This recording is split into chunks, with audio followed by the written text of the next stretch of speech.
My sister used my home, my identity, and my peace to impress men. Then lied in court, until the judge made her pay back the $3,000 she stole. Hello everyone, today's story will blow your mind, but if you appreciate it, please subscribe. The channel has been quiet lately, but your support keeps it continuing. Let's dive in. I, a 32-year-old guy, never imagined I'd be writing something like this. But I'm at my wit's end and need help on how to handle a situation with my sister, Lena, 30-year-old female, which has spun entirely out of control. For reference, I work as a software engineer and bought my downtown Chicago condo 3 years ago. It's not luxurious, but it's a beautiful 2-bedroom apartment with modern furnishings, a great view of the city, and good amenities. I worked hard to afford it, saving for the down payment for years, and I'm proud of my accomplishments. Lena has always struggled with stability. She's changed professions frequently, never lasting for more than a year, and now works part-time at a boutique while establishing her influencer business. She lives in a studio apartment on the other side of town with her roommate. Despite our divergent life choices, we've always been close, and I've tried to be helpful, but not encouraging her poor financial decisions. Lena wanted to borrow my extra key around 4 months ago because she needed to pick up a box that I was having delivered while I was at work. I did not think twice about it. She is my sister after all. She collected the package, texted me that she had received it, and that was all. Or so I thought. The first event occurred approximately 6 weeks ago. My doorbell rang on a Friday when I was working from home. When I opened it, there was a man I had never seen before, dressed for a date in a fine button-down, cologne that hit me from 3 feet away, and holding a bottle of wine. "Oh," he answered, perplexed. "Is Lena here?" She told me to meet her at her place.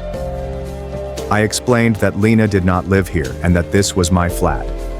The guy looked even more perplexed as he showed me his phone, which was filled with texts from my sister giving him my address and apartment number and instructing him to arrive around 7 p.m. for dinner at her residence. I called Lena immediately. She brushed it off, explaining that she was running late and asking him to meet her there because it was closer to the restaurant. She claimed she had mentioned it was her brother's apartment, but he must have misunderstood. I let it go, though her reasoning seemed odd. 2 weeks later, it occurred again. This time, I was returning home from the gym on a Saturday morning when I discovered another stranger attempting to use a key to my door. When I questioned what he was doing, he explained that Lena had given him a spare key to their house because she was in the shower and instructed him to let himself in. I was stunned. Not only did Lena make a copy of my key without my knowledge, but she was also giving it to random men she was dating. When I challenged the person with my ID and the apartment information, he was humiliated. He told me they'd been dating for 2 weeks, and Lena had been telling him about her beautiful apartment and how she'd love to cook dinner for him there. This time, when I contacted Lena, I was furious. She tried to play it off again, saying she gave him the key because she was running late and didn't want him waiting in the corridor. When I insisted that she return my spare key and any copies she had made, she became defensive. "God, Jake, why are you being so uptight?" she grumbled. "It's not like I'm throwing parties there. I just needed to borrow your place a couple of times. You're hardly ever home anyway." That's when the complete truth emerged. Lena admits to telling dates she lived at my apartment since she was ashamed about her current situation. She said that it was just a small white lie to make a nice first impression, and that once men got to know her, they wouldn't care where she lived. I was beyond furious. I informed her that this was a tremendous violation of my privacy and trust. I wanted all keys back immediately, and informed her that she was no longer permitted in my flat unless I was present. She called me selfish, stated I was jealous of her dating life, and then hung up. I changed my locks the same day, believing that was the end of it. But during the last month, 3 additional men have been up at my home at different times, all looking for Lena. Everyone had a similar story. They had been dating her for a few weeks. She told them about her wonderful apartment and either gave them the address or instructed them to meet her there. The most recent incidents occurred yesterday, which is why I am writing this piece. A man arrived with a suitcase and 2 cartons. When I opened the door, he grinned and said, "Hello, you must be Lena's roommate. My name is Caleb, and she said I could start moving stuff in today." I was speechless. This man assumed he was moving into my apartment since my sister had supposedly told him they were moving forward with their relationship and that he could live with her. Caleb didn't trust me when I originally presented the scenario. He showed me weeks of texts in which Lena discussed our flat and expressed her excitement for him to move in. The poor guy was horrified when I showed him the lease with just my name on it, my mail, and images of me in the apartment throughout the years. He'd given up his prior living arrangement after Lena persuaded him that they were moving in together. He called her, but she did not answer. He walked away looking absolutely dejected, dragging his bag after him. I've been phoning and texting Lena all day, but she hasn't responded. Our mother claims Lena told her I was bossy, jealous, and trying to ruin her happiness. Several family members have contacted me, stating Lena is disappointed that I am not supporting her, and that I should be more tolerant of her predicament. I am at a loss. I love my sister, but this has gone too far. She is not only lying to these men, she is also putting my safety at danger by providing strangers my address and telling them they can enter my home. Plus, her falsehoods are wrecking these guys' lives. Caleb had to hustle to locate a place to stay after giving notice at his previous apartment.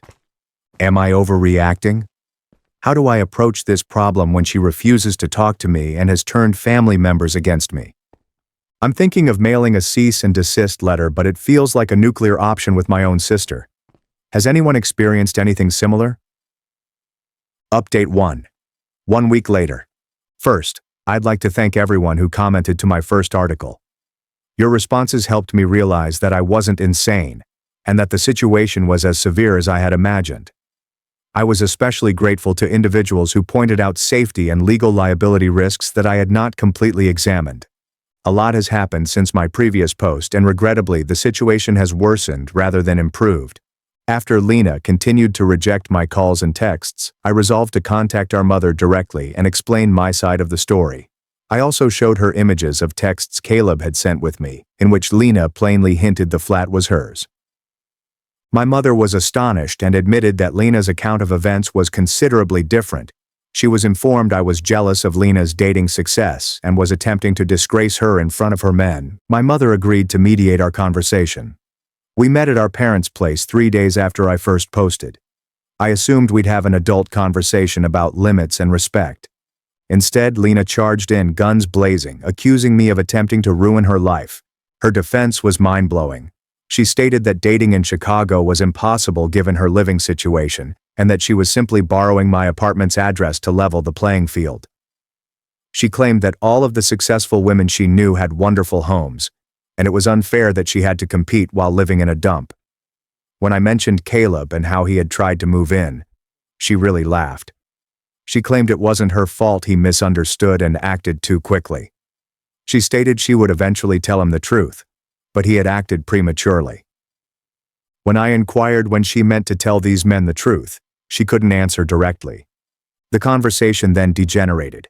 Lena accused me of being affluent, selfish, and failing to understand how difficult it was to date as a woman in her 30s. She claimed I had everything handed to me, which is not true. I worked 2 jobs in college and lived on ramen for years to pay for my apartment, so I figured the least I could do was help her out. I attempted to remain cool and stated again that she was invading my privacy, endangering me and fooling innocent people. How did she respond? It's not like I'm hurting anyone. These guys get to date me, don't they? That should be enough. My mother, to her credit, was outraged by Lena's attitude and supported me. This made Lena extra upset. She rushed away, but not before adding, "Fine, I won't use your precious apartment anymore, but if I end up alone forever because I can't compete with other women, that's on you." I assumed that was the end of it. I was mistaken. 2 days later, I received a call from the building's management. They wanted to know why I'd been having so many guests lately and reminded me that subletting was not permitted without approval.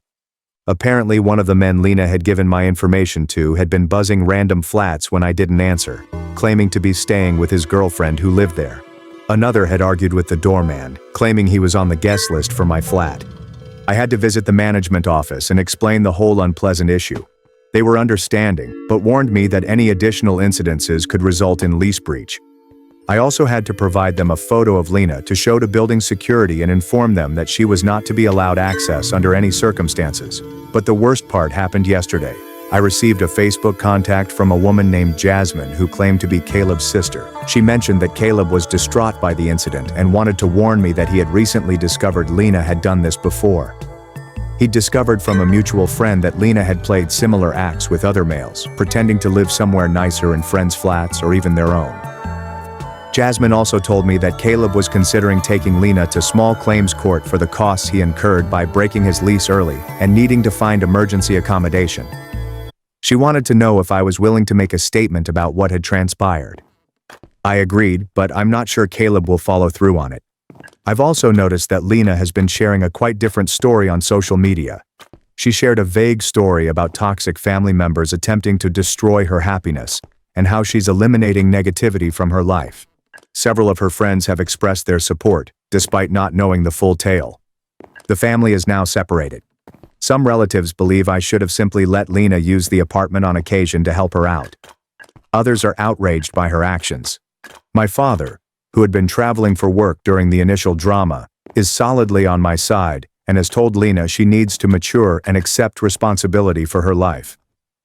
I've decided to issue a formal cease and desist letter after all. My lawyer buddy assisted me in drafting it, making it plain that any future attempts to use my address or represent my flat as hers will result in legal action. I have also placed a Ring doorbell to record any future events.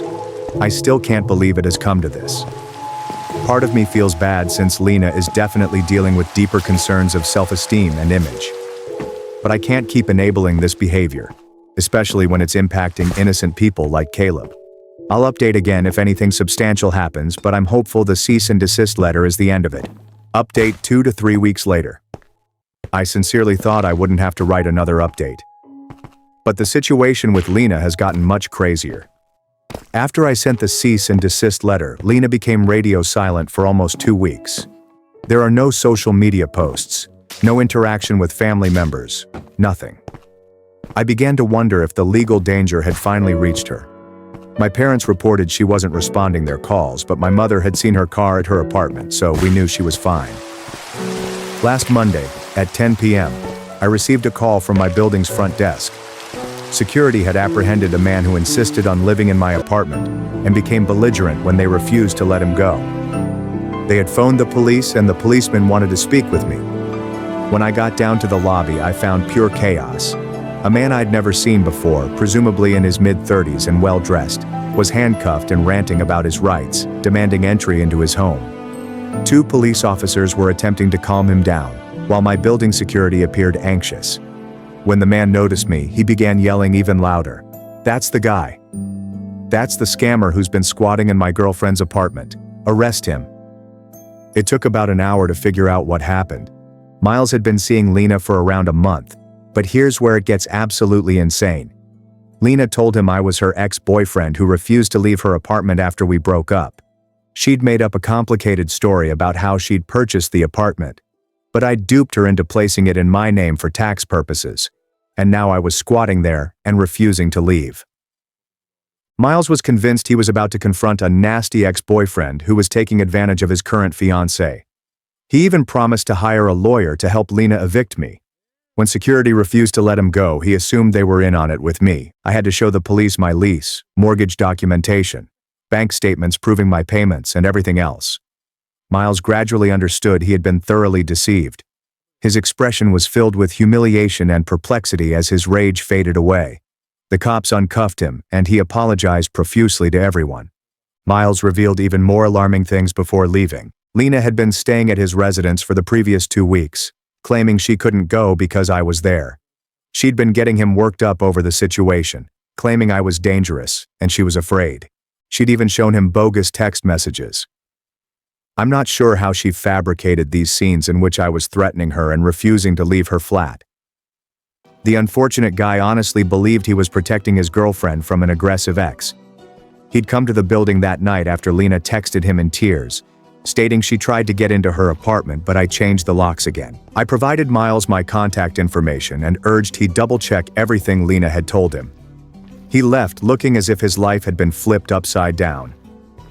The next morning, I received a call from Lena.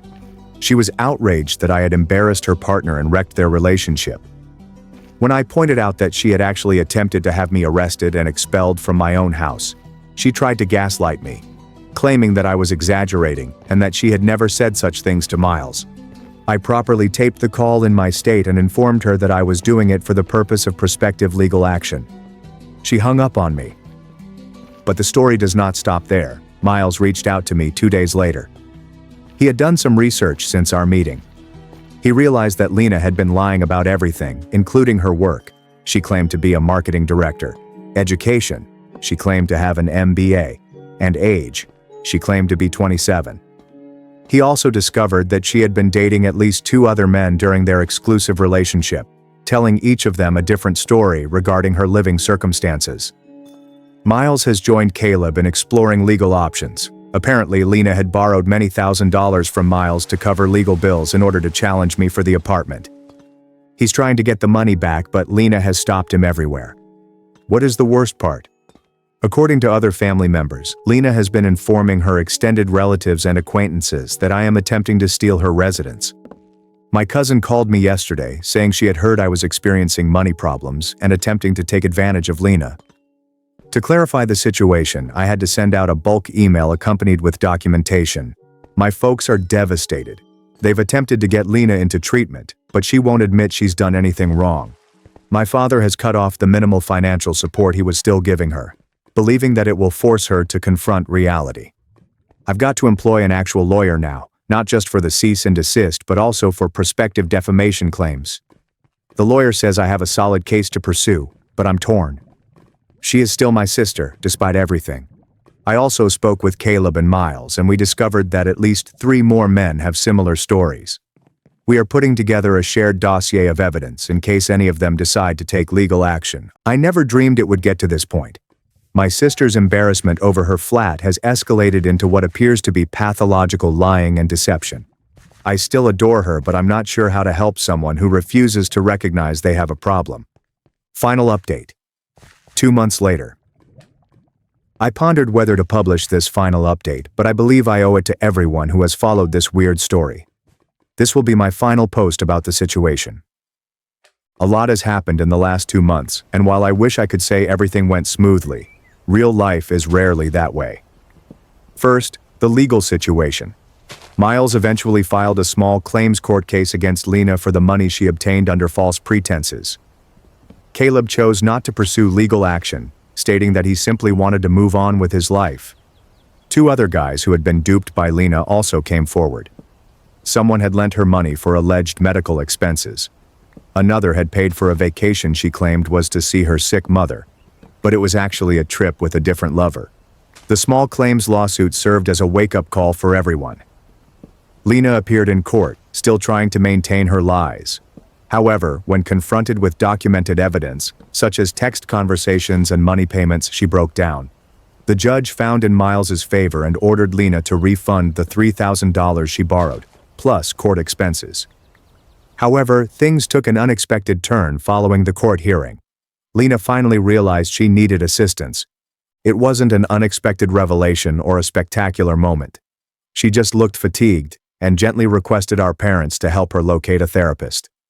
Lena had been suffering from severe anxiety and despair for years, along with what her therapist eventually described as compulsive lying that had spiraled out of hand.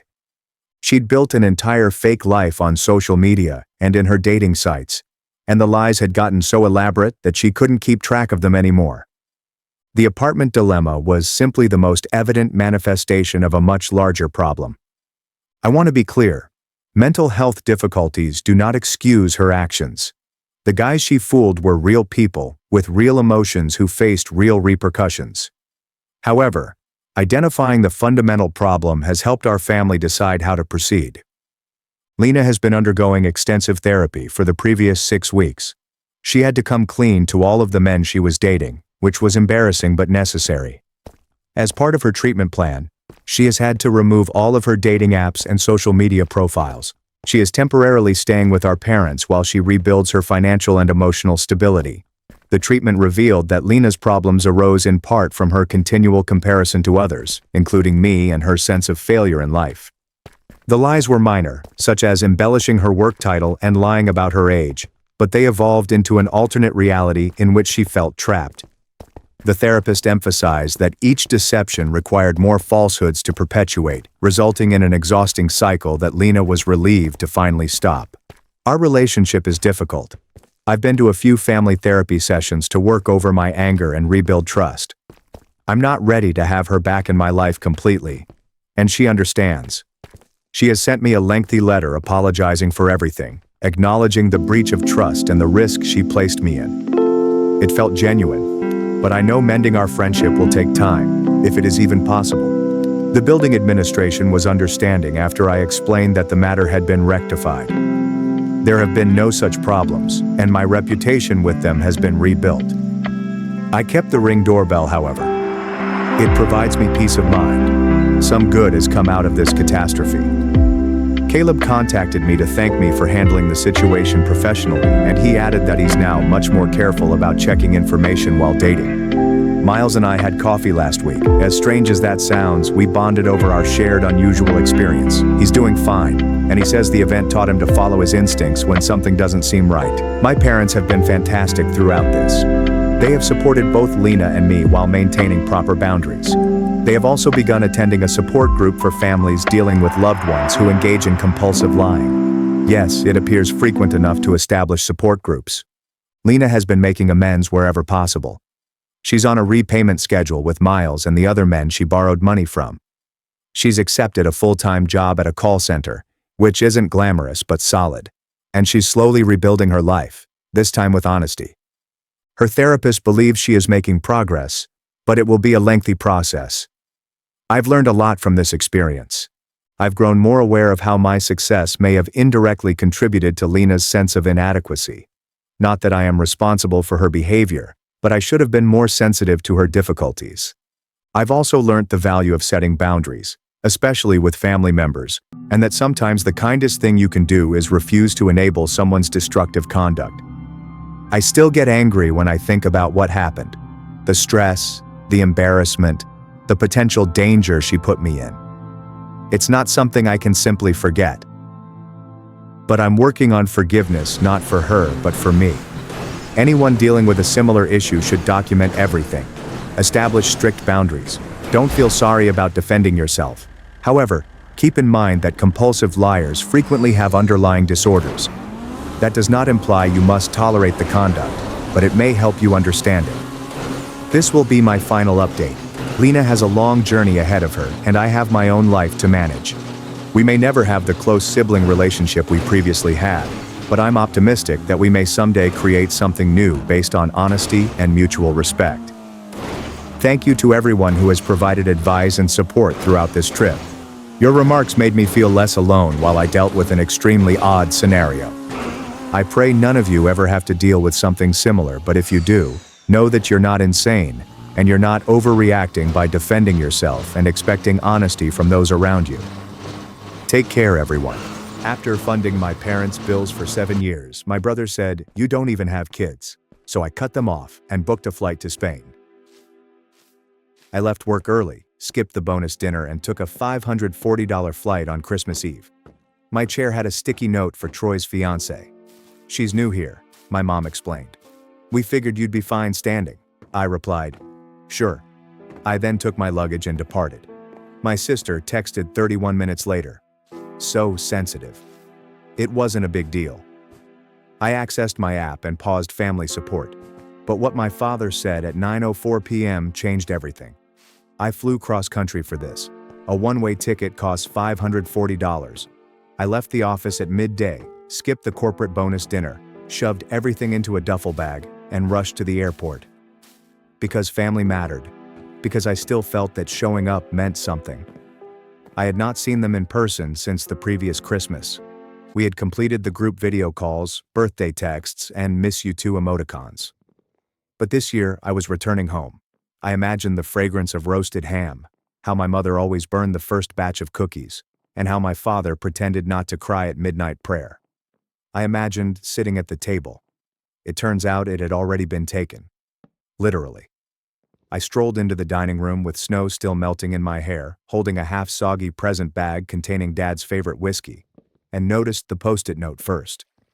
a small pink square on the back of a dining chair, reserved for Troy's fiancée. That is it. No joke. No haha gotcha. Just those 5 words written in Mom's handwriting. I stood there squinting at the note, as if it could disappear if I squint hard enough. "Oh," Mom replied, strolling out of the kitchen with her typical smile, as if I hadn't traveled 3 time zones for dinner. "She's new here," she explained with a shrug. "We figured you'd be fine standing." Standing like a waiter. Or worse, I felt like I didn't belong. I answered, "Sure," quietly, automatically. Then I turned back, grabbed my luggage and departed. I made it 31 minutes down the ice road before my phone rang. "So sensitive. It wasn't a big deal," my sister said. "Not even a name. Just that." I stared at the message, heart racing and thumb twitching above the reply button. I then entered my banking app and paused the family support transfers. Done. But what my father said at 9:04 p.m. changed everything. It was not a post-it note. Not really. That was merely a match. The gas had been escaping for several years. I did not drive back to the motel. I parked at a petrol station down the road, watched the snow accumulate on my windshield, and turned up the heat till my ears hurt. Then I started thinking. The truth is, I've always been the one who made it easy for them. When I obtained my first IT job, Dad exclaimed, "Now you can finally take care of your family." He wasn't joking. That implied, start paying the bills. So I did. I began covering their internet, automobile insurance, and even their winter heating. Quietly. Automatically. Because that is what good boys do, correct? Troy was a dreamer. Dropped out of college. Spent 2 years couch surfing and discovering himself. When he returned broke and battered from a failed ski business, I let him live with me for 9 months rent-free. I even paid for the therapy sessions that he claimed would restore his focus. When Mom underwent dental surgery last year, guess who paid the $3,400 tab that was not covered by insurance? Me. When Dad's old Ford broke down and he needed a dependable ride to church, who co-signed the lease for a new one? Me. I've never complained. Never brought it up. Even when I had to cancel vacations. Even while I was eating peanut butter for lunch and wiring money for someone else's cable bill. So when my sister texted, "So sensitive," I wanted to toss my phone in the snow. I did not. Instead, I accessed our family group chat, went through months of conversations, and noticed a trend. Every time I shared a win, a promotion, a work trip, or a raise, I received 1 or 2 positive responses. Meanwhile, Troy's new girlfriend is making cookies. 27 comments, 3 heart emojis, and Mom's message, "She's such a keeper." It did not stop there. Last July, I flew up to surprise Mom on her birthday. I arrived at midnight, slept on the couch because Troy had taken over my old room temporarily and awoke to find them gone. They had taken Troy's fiancée to a wine tasting with his then-girlfriend. I found a note on the fridge that said, "Be back by 5. Make yourself comfy." They did not even save me a sliver of cake. However, I still paid the next month's gas payment. Because it's what I was raised to do. Provide. Be the stable one. The invisible one. Troy could walk in with debt, bad credit, and a woman he met 3 months ago, and they would move heaven and earth to accommodate her, including giving her my chair. That sticky note was not simply a seating arrangement. It was a message. You are no longer needed. So I made a few calls. I canceled my automatic transfers. I notified the accountant that I was going to halt the family trust donations I had been making for years, because Dad preferred a retirement plan that did not involve the IRS. Then, for the first time in years, I acted absolutely selfishly. I got Thai takeaway, very spicy, and sat in that hotel room alone with my laptop open and Netflix playing, and for once, I felt nothing but clarity. Until 9:04 p.m. That was when Dad called. I stared at the screen for a time, contemplating if I should respond. My finger hovered. And then tapped. "Hey," I said. Flat. There was a pause, the kind that is full of meaning. "You've left," he said. "Sure did. Your mom's upset. She's also the one who gave my chair away." Another pause. This time the duration is longer. She didn't mean anything by it. Sure, let's say she didn't. What about Troy texting me 2 hours ago asking if I could help fund their wedding next summer? Silence. Right, I answered. You didn't know that part. Dad exhaled. Deep, hefty, and familiar. You know how things are. Troy's not as fortunate as you. Fortunate? I asked, laughing. No, Dad. Troy's recklessness. I'm responsible. There's a difference. He's getting better. She's good for him. She's sitting in my chair. Don't be dramatic. So there it was. The golden phrase.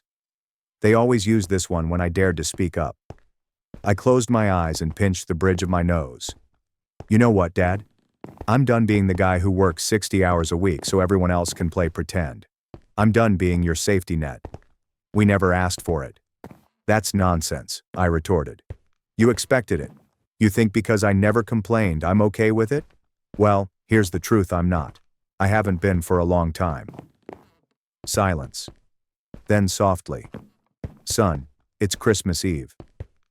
And I'm spending it alone in a motel next to a gas station because you needed Troy's fiancée to feel welcome more than you needed your son at the table.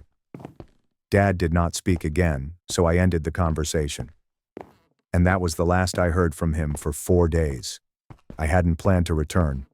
Not after everything they did. Not after what they haven't done.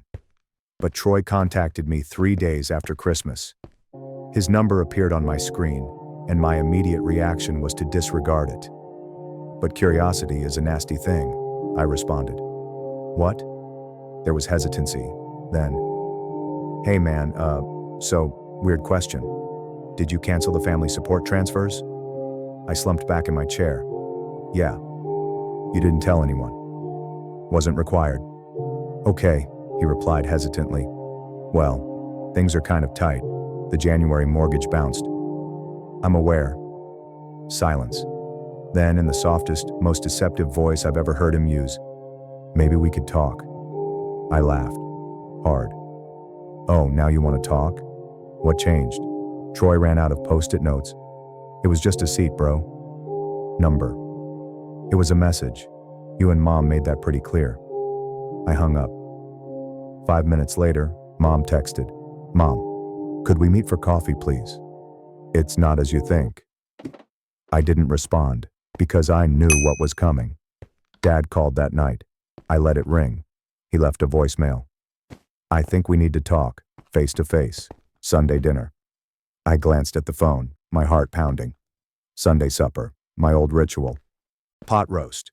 Apple pie. Everyone pretended that they weren't quietly bleeding me dry.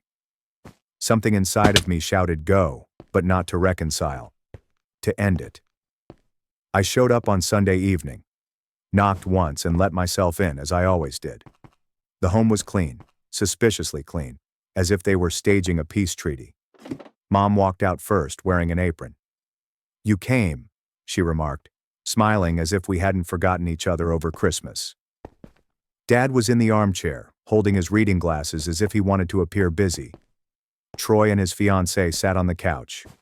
She refused to look at me, most likely because she was embarrassed. Good, dinner's almost ready, Mom remarked. No need, I replied. I'm not here to eat. Everyone froze. I'm here for one reason, to say some things I should have said years ago. Sweetheart, Mom said. No, I interrupted. You don't get to sweetheart me. Not after what you pulled. It was just a post-it note. You think this is about that chair? I laughed. That was the cherry. The Sunday is 20 years of you all treating me just as the dependable one. Never seen as a person, only as a solution. Troy scoffed. Dude, you're being dramatic again. Don't. Just don't. I turned to face Dad. You let it happen. You watched me work overtime, pay your bills, cancel my vacations, while you threw parties for this fool when he remembered to tie his shoes. You let him sit in my seat and ask me for money in the same breath. And the worst part? You all thought I'd just keep doing it. Dad stood slowly. We never asked you to. Exactly. You expected it. Because I never said no. Troy leaned forwards. You were always the one with money. You don't even have kids.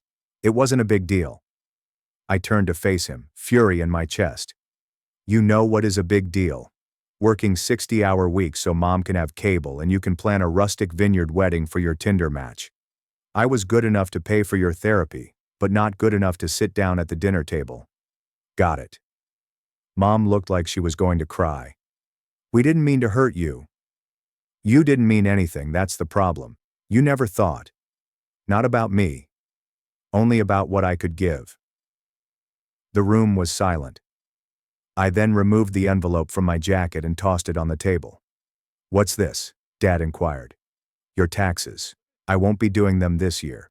You'll need a new CPA. Wait, what? Mom asked, bewildered. I transferred the car lease back to your name, canceled the insurance, and you have 60 days before the health coverage under my name expires. Oh, and Troy. He looked up, puzzled. That wedding fund you asked about? Spend it on chairs, because I'm not coming. You're not serious, Mom exclaimed. Oh, I'm dead serious. You made room for someone else. I'm choosing to make space for myself now. I walked out. They did not follow me. They did not stop me. This time, they knew. When I left that house, I was expecting silence. What I didn't expect was how peaceful the silence would seem. The kind of silence that protects you like armor. There's no buzzing phone. There are no guilt-tipped requests. No more, can you just help out this one time? Which usually escalated into a dozen. Just silent. On Monday, I entered my office with a smile that surprised the receptionist. You win the lottery? She inquired. I laughed. Kind of. I did not explain. But that was the first day in years that I drank my coffee hot, ate lunch without checking my bank balance after transferring someone a rent payment, and slept through the night without receiving a text from Troy saying, Bro, can you help out just until Friday? By Wednesday, the texts had started. Mom. Honey. Your father is upset. He suggests we should chat. Please come this weekend. Ignored. Then Troy. Troy. Hey man, Dad says you canceled their dental insurance. That's not right. Troy. Do you still have the login to your Hulu account? We can't get in. I blocked him. Then Dad called. I didn't respond. He left a message, which began calmly, and concluded as a threat. I just don't understand how you can abandon your family like this after everything we've done for you. I laughed so hard that I almost dropped my phone. After all they'd done for me, you mean like giving my chair to a stranger? Like accepting every financial bailout I offered while still treating me like a troublesome child whenever I established a boundary? Not this time. They expected me to cave, feel horrible, and walk back as I always did. Instead, I made things worse for them. I thrived. I signed up for a 2-week photography retreat in Oregon, something I'd always wanted to do but couldn't afford because I was always paying other people's bills. I rejoined my gym, took long walks. I deleted the family group chat. I blocked my sister after she added me back. I went out for drinks with a few co-workers and, for the first time, didn't lie about why I was constantly exhausted. I stated the truth. My family is a financial black hole and I've finally cut the cord. One guy raised his glass. Respect. That word means something different now. Respect wasn't about not making a fuss. It was about saying enough. Then came the call. 9:04 p.m. Exactly 2 weeks after the Christmas Eve debacle. I almost didn't respond. The number was blocked, but something prompted me to swipe. Hello? The voice on the other end was quiet. Rah. Hey, it's Dad. He sounded older, tired. Okay, I'm at the hospital. He explained. I sat upright. What happened? Your mother collapsed in the kitchen. Dehydration, stress. Doctor says it's nothing fatal, but she's shaken and she's been crying, asking for you. I said nothing. You've made your point, he added, loud and clear. But maybe now you can stop punishing us. My blood boiled. Punishing you? You think I'm punishing you because I stopped being your ATM? I'm just saying, your mom. My mom let me walk out of Christmas dinner like a ghost. Don't drag her tears into this now. Silence. finally quietly. She told me about the chair. Said it was her idea. She thought Troy's fiancé would feel awkward otherwise. And it never occurred to anyone that I might feel unwelcome. We didn't mean it that way. That's the problem. You never mean it that way. But it's always the same story. I give. You take. Another lapse in stillness. Then he whispered, I miss you, son. Something twisted inside my chest. Not in pain. No regrets. Just clarification. I miss who you used to be too, I replied. Before you sold me out for convenience. So I hung up. Days have gone.